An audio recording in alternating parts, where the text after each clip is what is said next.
O Vitória passou pelo CRB com 1-0. Gol de Neto Baiano.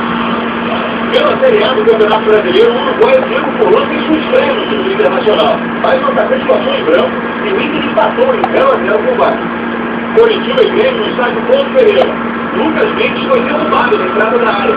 Ailton cobrou a falta e fez 1-0 Coritiba. André Lima empatou de cabeça.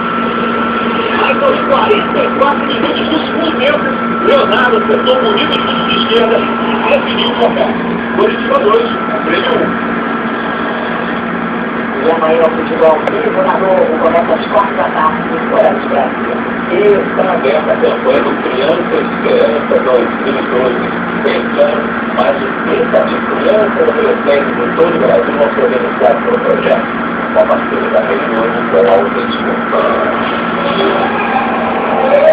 O jogo vai de vaga para o campeonato mundial de disputar no México. O atleta foi de jovens que vão se Galo, mas é uma figurinha onde ele passa a mesma esperança de criar aquelas muitas. E mesmo logo que o projeto começa durante toda a adolescência, passava a tarde fazendo aulas de teatro e praticando esporte. Ele foi muito boa aposta do projeto, quando aproveitou para conhecer